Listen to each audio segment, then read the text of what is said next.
Most men die at 25 and aren't buried until 75. The question is, will you be one of them, or will you choose today to truly live? Good evening. Tonight, I want to talk with you about something that sits quietly in the back of most people's minds, but is rarely spoken aloud. It's the uncomfortable truth that Thoreau once observed, that most men lead lives of quiet desperation. And I would add to that, most men die with their music still in them. You see, there's a study that was done some years ago. Researchers interviewed people in the final chapters of their lives and asked them a simple question: what do you regret most? And do you know what they found? It wasn't the mistakes these people had made. It wasn't the failures or the embarrassments or the times they'd fallen short. No, the deepest regrets, the ones that haunted them in those final days, were the things they never did, the risks they didn't take, the words they didn't say, the dreams they didn't chase. Now, why is that? Because somewhere along the way, most people stop living and start existing.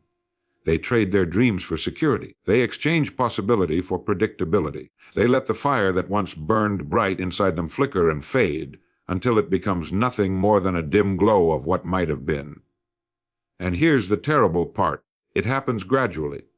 So gradually that most people don't even notice it's happening. One day you're young and full of ideas, convinced you're going to change the world. Then come the responsibilities, the bills, the opinions of others, the fear of what people might think. And slowly, almost imperceptibly, you begin to dim your own light. You start telling yourself, maybe next year, or I'm too old now, or people like me don't do things like that. But let me tell you something, and I want you to hear this clearly. The graveyard is the richest place on earth, because it is filled with dreams that were never pursued, books that were never written, songs that were never sung, and inventions that were never created. That doesn't have to be you. Living life to the fullest doesn't mean living recklessly or chasing every fleeting pleasure that comes your way. No, it means living deliberately, living with purpose, living in alignment with who you truly are and what you're truly capable of becoming. So how do we do that? How do we ensure that when our time comes, we look back with satisfaction rather than regret?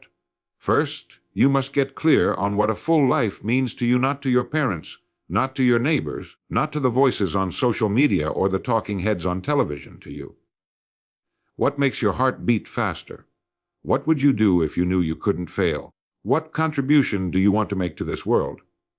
Answer these questions honestly, and you've taken the first step.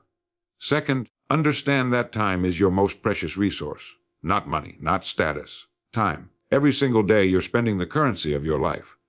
The question is, are you investing it or wasting it? Are you building something meaningful, or are you simply killing time until time kills you? Start treating each day as the gift it is. Make a decision right now that you will no longer squander your hours on things that don't matter. Third, take action despite your fear. Fear will always be there. Fear of failure, fear of rejection, fear of looking foolish. But here's what I've learned: courage is not the absence of fear. Courage is acting in the presence of fear. Every person who has ever done anything worthwhile has felt afraid. The difference is, they did it anyway. So ask yourself, what would I do today if I weren't afraid? And then go do that thing. Fourth, stop waiting for permission. Stop waiting for the perfect moment. Stop waiting until you feel ready. The truth is, you'll never feel completely ready. There will never be a perfect time. Conditions will never be ideal. You must begin where you are with what you have and trust that the path will reveal itself as you walk it. And fifth, surround yourself with people who believe in possibilities, not limitations. Jim Rohn said we become the average of the 5 people we spend the most time with. Look around you. Are the people in your life encouraging your growth, or are they anchoring you to mediocrity? This isn't about being unkind. It's about being honest. Your life is too important to spend it with people who don't believe in you or who've given up on themselves. Now, I know what some of you are thinking. But Earl, I've already wasted so much time. I'm 40, 50, 60 years old. Isn't it too late for me? Let me answer that with a question. How old will you be in 5 years if you don't start today? The same age. Except 5 years from now, you'll have 5 more years of regret added to the pile. Colonel Sanders was 65 when he started Kentucky Fried Chicken. Laura Ingalls Wilder didn't publish her first Little House book until she was in her 60s. Grandma Moses didn't start painting seriously until she was 78. It's never too late to become who you might have been. The real tragedy isn't that life is short. The real tragedy is that we wait so long to begin living it. You have something unique to offer this world. There's a contribution that only you can make, a song that only you can sing, and every day that you suppress it, every day that you play small, every day that you let fear or doubt or the opinions of others silence your voice, you're not just cheating yourself. You're cheating the rest of us who need what you have to give. The Regret of Inaction. An expansion of Keynote 1 in the voice of Earl Nightingale. You know, there's something peculiar about the human mind. When we look back on our lives, really look back, we don't lose sleep over the times we took a chance and fell flat on our face. No. We lose sleep over the chances we never took at all. Think about that for a moment. Right now, sitting where you are, there's probably something you've been meaning to do. Something you've been thinking about for months, maybe years. A conversation you need to have. A career change you want to make. A creative project that keeps tapping on the window of your consciousness. And every time you think about it, something happens.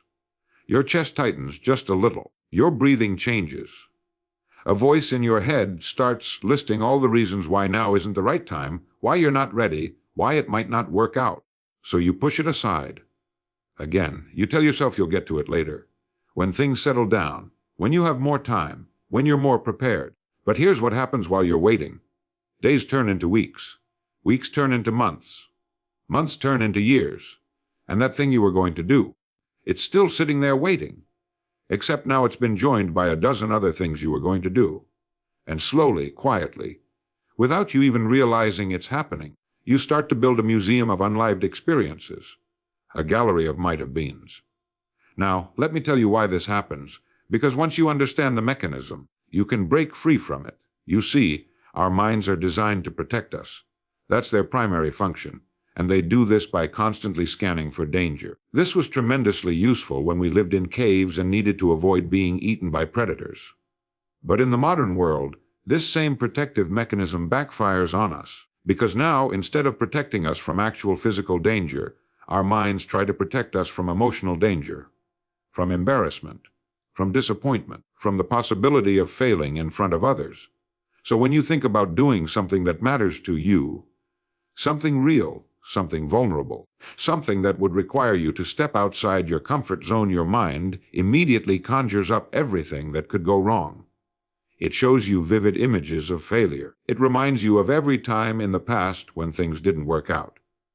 It whispers that you're not talented enough, not smart enough, not ready enough. And here's the crucial part: your mind presents all of this as if it's trying to help you, as if it's being rational and realistic, and looking out for your best interests. But is it? Let me ask you this. Have you ever noticed that when you're lying in bed at night, unable to sleep, your mind isn't torturing you with memories of the time you tried something and failed? No. It's torturing you with memories of the time you wanted to speak up but stayed silent. The time you had an opportunity but let it pass. The time you played it safe when you should have been brave. Because deep down, in a place beyond logic and fear, you know something that your protective mind doesn't want you to know, that the only real failure is the failure to try, that a life spent avoiding risk is not a life saved, it's a life wasted. You can recover from a failed business. You can learn from a rejected proposal. You can grow from a creative project that doesn't turn out the way you hoped. But you cannot recover time. You cannot get back the years you spent waiting for a perfect moment that never comes. The poet Anaz Nin said it perfectly. And the day came when the risk to remain tight in a bud was more painful than the risk it took to blossom. That day is today. Not tomorrow. Not when conditions are perfect. Today. Whatever it is you've been putting off, that thing that whispers to you in quiet moments, that dream that refuses to die no matter how many times you've told yourself it's impractical, it's time to take the first step. Because I can promise you this, 10 years from now, you won't regret trying and failing. But you will absolutely regret never trying at all. The choice, as always, is yours. There's a quiet desperation that settles over people who've spent years chasing happiness in all the wrong places. You can see it in their eyes. They've got the nice house, the new car, the latest gadgets. They've taken the vacations, enjoyed the entertainment, accumulated the possessions. And yet, somewhere deep inside, there's an emptiness that won't go away. A gnawing sense that something essential is missing. They try to fill it with more. More purchases, more distractions, more comfort, more ease. But the emptiness remains. And here's what makes it worse: everywhere they look, they're told that this is what life is supposed to be about. Enjoy yourself. Treat yourself. You deserve it. Buy this, experience that, indulge in everything. The entire machinery of modern culture is designed to convince you that happiness comes from what you consume, what you acquire, what you accumulate. So they keep chasing, they keep trying. Month after month, year after year, always believing that the next purchase, the next experience, the next distraction will finally be the one that makes them feel complete. But it never is. Now, why doesn't it work? Why can't pleasure deliver the deep satisfaction we're all seeking? Because we've confused two fundamentally different things. We've mistaken pleasure for fulfillment, and they're not the same thing at all. Pleasure is what happens when you get something you want. It's temporary. It's external. It depends on circumstances aligning in your favor. You eat a delicious meal, there's pleasure. You buy something new, there's pleasure. You take a day off and relax, there's pleasure. And there's nothing wrong with any of these things. But pleasure by its very nature fades. The meal ends. The newness wears off. The vacation concludes. And then you're right back where you started. Fulfillment is something entirely different. Fulfillment comes not from what you get, but from what you give. Not from what you consume, but from what you create. Not from being served, but from serving. Fulfillment is what happens when you're living in alignment with something larger than yourself. When you're contributing. When you're growing. When you're becoming. And here's the beautiful paradox: the more you chase pleasure, the more it eludes you. But the more you pursue purpose, the more genuine joy finds its way into your life without you even looking for it. Think about the moments in your life when you felt truly alive. Not just happy, but deeply, profoundly alive. I'll wager they weren't moments of passive consumption. They were moments when you were creating something, building something, helping someone, overcoming a challenge, learning a new skill, making a difference, however small. Viktor Frankl survived the Nazi concentration camps, and he wrote that man's primary drive isn't pleasure, it's meaning. Those who had a reason to survive, a purpose that pulled them forward, were far more likely to make it through than those who were simply trying to avoid pain and seek comfort. We're the same way. When your life is organized around purpose, around contributing something of value, around becoming someone of worth, you can endure tremendous difficulty and still feel that life is worthwhile. But when your life is organized around pleasure, even the smallest discomfort feels unbearable. So here's what I want you to understand: you weren't put on this earth to simply consume and be comfortable. You were put here to contribute, to build, to serve, to grow into the highest version of yourself. And when you organize your life around that truth, something remarkable happens. You stop needing so much. You stop looking outside yourself for validation. You stop measuring your worth by what you own or what others think of you. Because you've discovered something that all the money in the world can't buy: the deep satisfaction that comes from living a life that matters. Ask yourself tonight, am I building a life of meaning, or am I just collecting moments of pleasure?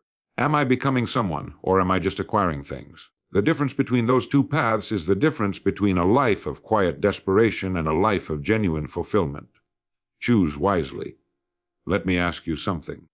If someone handed you $86,400 at the beginning of each day, with the condition that whatever you didn't spend wisely would vanish at midnight, what would you do? Would you waste it? Would you fritter it away on meaningless nonsense? Or would you invest every single dollar with great care and intention? Of course you'd spend it wisely. Anyone would. Now here's the uncomfortable truth. You do get 86,400 of something every single day. Not dollars. Seconds. 86,400 seconds. And just like that imaginary money, whatever you don't use wisely disappears forever at midnight. You can't save it. You can't stockpile it. You can't borrow from tomorrow. Yet most people squander it without a second thought. They spend hours scrolling through other people's lives. They sit through conversations that drain them. They give their attention to things that don't matter and wonder why their lives feel so empty. They tell themselves they'll get serious tomorrow, next week, next year. They act as if they have an unlimited supply. But they don't. You don't. Nobody does. And here's what makes it even more troubling. You don't know how much you have left. You might have 50 years. You might have 50 days. There's no bank statement for your life showing you the balance. There's no warning bell that rings when you're running low. The clock just keeps ticking, second by second, whether you're paying attention or not. So what's really happening here? Why do we treat our most precious resource with such casual disregard? It's because time doesn't feel real in the same way money does. When you spend $20, you see it leave your hand. You feel it. But when you spend 20 minutes, there's no visible transaction, no receipt, no tangible loss. It just goes. And because you've been getting a fresh supply every single day for your entire life, your mind tricks you into believing it's infinite. But let me tell you what time actually is. Time is your life, not a container that holds your life, not a background against which your life unfolds. Time is your life. When you spend an hour, you're not spending an abstract concept, you're spending 1 hour of your existence. When you waste a day, you're not just losing 24 hours. You're losing one of a limited number of days you have on this earth. Every minute you spend doing something is a minute you've traded from the finite sum of your life. And here's the question that should wake you up: what are you getting in return? Are you trading your life for growth, for contribution, for love, for learning, for creating something meaningful? Or are you trading it for distraction, for numbness, for avoiding discomfort, for putting in time until you can go home and put in more time doing nothing of consequence? Benjamin Franklin said, "Dost thou love life? Then do not squander time, for that is the stuff life is made of." Think about that. Time isn't just a resource you use to live. Time is the living itself. And once you truly grasp this, once you let it sink into your bones, everything changes. You start saying no to things that don't align with your purpose. You start protecting your hours the way you'd protect your money. You start asking yourself before every activity, is this worth my life? Because that's what you're spending, your actual life. Here's what I want you to do. Tonight, look at how you spent today. Not with judgment, but with honesty. Where did your 86,400 seconds go? How many went to things that mattered? How many went to things that moved you closer to the person you want to become? How many were simply lost? And then tomorrow morning, start treating your time like what it is, the currency of your existence. Spend it consciously. Invest it wisely. Guard it jealously. Because unlike money, once time is spent, no amount of effort or regret can ever bring it back. You have today. That's all any of us really have. The question is, what will you build with it? There's a dream sitting inside you right now. You know the one I'm talking about. It's been there for a while, maybe years. And every time it surfaces, every time you allow yourself to imagine what it would be like to actually pursue it, something else surfaces too. A parade of faces, people you work with, people you are family, your friends, your neighbors. And in your mind, you see them watching you, judging you, raising their eyebrows, whispering to each other. You hear their voices. Who does he think he is? She's being unrealistic. That's not like them. They're going to fail and look foolish. So you push the dream back down. You tell yourself to be sensible, to be realistic, to not get ahead of yourself. And the dream stays locked inside. Year after year, it sits there, waiting, while you go about your life doing what's expected, what's safe, what won't raise eyebrows or invite criticism. You become very good at fitting in, very skilled at not standing out, very practiced at keeping your true self hidden away where no one can see it, where no one can mock it, where no one can tell you it's foolish. But there's a cost to this, a price you pay every single day. You look at your life and feel like you're playing a role in someone else's script. You watch other people do the things you wish you were brave enough to do. You feel the weight of unexpressed potential pressing down on you.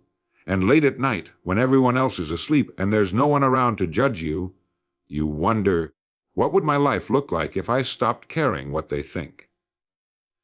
Now, let me tell you what's actually happening here, because it's not what you think. The people whose opinions you're so worried about, they're not thinking about you nearly as much as you imagine. Most of them are too busy worrying about what other people think of them. They're too caught up in their own fears and insecurities to spend much time analyzing your choices. And here's the real revelation: the harshest critic isn't them. It's you. You've internalized their voices so completely that you don't even need them in the room anymore. You do their job for them. You censor yourself. You talk yourself out of your own dreams. You build the prison and then lock yourself inside it. The Greek philosopher Epictetus observed that we suffer more in imagination than in reality. Most of the judgment you fear never actually materializes. And when it does, when someone actually does criticize or mock or disapprove, it's almost never as devastating as you imagined it would be. Because here's what you learn once you finally step out and do the thing you've been afraid to do. Other people's opinions have no real power over you unless you give them that power. They're just thoughts in someone else's head. They can't stop you. They can't diminish you. They can't take away your worth unless you let them. Eleanor Roosevelt said, "You wouldn't worry so much about what others think of you if you realized how seldom they do." And she was right. But even more important is this: the people who matter don't mind, and the people who mind don't matter. The ones who truly care about you will support your growth, even if they don't understand it. And the ones who criticize, they're usually speaking from their own limitations, their own fears, their own unlived lives. Their criticism says far more about them than it does about you. So here's what happens when you finally stop letting the fear of judgment control your choices. You discover that you're far more capable than you ever imagined. You find your people the ones who celebrate your courage rather than mock it. You stop wasting energy trying to please everyone and start investing it in becoming who you're meant to be. And most important of all, you get to the end of your life and know that you actually lived it. Your life. Not the life others thought you should live. Not the safe, small, approved version. Messy, authentic, fully expressed version. Tonight, ask yourself, whose life am I living? Mine, or the one I think others expect of me? Because the greatest tragedy isn't that someone might judge you. The greatest tragedy is spending your entire life in a prison of your own making, guarding a dream that was meant to be set free. The door is unlocked. It always has been. All you have to do is walk through it. There's a question that haunts the quiet moments of many people's lives. It comes in the early morning hours, or late at night when the distractions have faded. It whispers when they're alone, when there's no one to perform for, no role to play. The question is simple, but it cuts deep. Is this really me? Because somewhere along the way, they stopped being themselves and started being what was expected. They took the job their parents approved of instead of the one that excited them. They pursued the degree that seemed practical instead of the one that fascinated them. They molded their personality to fit in, smoothed down their rough edges, dimmed their unique light so as not to shine too brightly and make others uncomfortable. And now, years later, they look in the mirror and barely recognize the person staring back. They've built a successful life by most measures. They check the boxes. They meet the expectations. They become respectable, responsible, reasonable. But inside, there's a growing sense of disconnection, a feeling of wearing a mask that's become so familiar they've almost forgotten it's not their actual face. They wonder, who would I be if I'd never tried to be someone else? The days turn into weeks, the weeks into months, the months into years. And with each passing season, the gap between who they are and who they're pretending to be grows wider. They develop strategies for managing it. They stay busy. They keep moving. They fill every moment with noise and activity so they don't have to sit with the uncomfortable truth that they're living someone else's version of a good life. But the question keeps coming back. Is this really me? Now, here's what you need to understand about this disconnect. It's not your fault that it happened. From the moment you were born, you were being shaped by external forces. Your parents had ideas about who you should be. Your teachers had expectations. Society had norms. Your peer group had standards. And all of these voices, well-intentioned as most of them were, taught you that acceptance comes from conformity. That love comes from meeting expectations. That belonging requires you to be less of yourself and more of what others want you to be. So you learn to adapt, to adjust, to edit yourself. It wasn't conscious. It happened gradually, imperceptibly, like a river slowly wearing down a stone. And the tragedy is this: in trying to become acceptable to everyone else, you became a stranger to yourself. But here's the truth that will set you free. You were not put on this earth to fulfill someone else's expectations. You were not born to live out someone else's idea of what your life should look like. You came into this world with a unique combination of talents, interests, perspectives, and passions that belong to you and you alone. And every day that you suppress that uniqueness in favor of conformity, you're not just cheating yourself, you're depriving the world of something irreplaceable. Oscar Wilde wrote, "Be yourself, everyone else is already taken." It sounds simple, but it's perhaps the most difficult and most important thing you'll ever do, because being yourself requires courage. It requires you to risk disappointing people who've grown comfortable with the version of you that fits their expectations. It requires you to stand alone sometimes. It requires you to trust that the real you is not just acceptable, but necessary. And here's what happens when you finally make that choice. When you finally say, "I'm done pretending. I'm done editing myself. I'm done living for everyone else's approval." A weight lifts that you didn't even realize you were carrying. You start to feel energy return that's been dormant for years. You discover interests and passions you'd buried so long ago you'd forgotten they existed. You attract people who love you for who you actually are, not who you're pretending to be. Most importantly, you stop fighting yourself. You stop trying to be someone you're not. You align your outer life with your inner truth. And that alignment, that integrity in the truest sense of the word, is where real peace lies. Tonight, I want you to ask yourself, what parts of me have I been hiding? What would I do differently if I gave myself permission to be fully, unapologetically myself? Because the world doesn't need another copy. It doesn't need you to be like everyone else. It needs you to be exactly who you were meant to be. The acorn doesn't try to become a rose. It becomes an oak tree. Magnificent, strong, and holy itself. You have that same potential within you. Stop trying to be something you're not. Become who you are. So here's what I want you to do. Tonight, before you go to bed, I want you to write down one thing. Just one thing. One thing you've been putting off. One thing you've been afraid to try. One thing that, if you did it, would make you feel more alive. Maybe it's starting that business you've been dreaming about. Maybe it's having that difficult conversation you've been avoiding. Maybe it's signing up for that class, taking that trip, writing that first page, making that call. Whatever it is, write it down. And then tomorrow morning, not next week, not next month, not when conditions are perfect tomorrow morning, I want you to take one action toward that thing. One small, concrete step. It doesn't have to be big, it just has to be real. Because here's the truth, a life lived fully isn't built in one grand gesture. It's built in 1,000 small decisions to choose courage over comfort, to choose growth over safety, to choose becoming over being. You have this one life, this one wild, precious, unrepeatable life.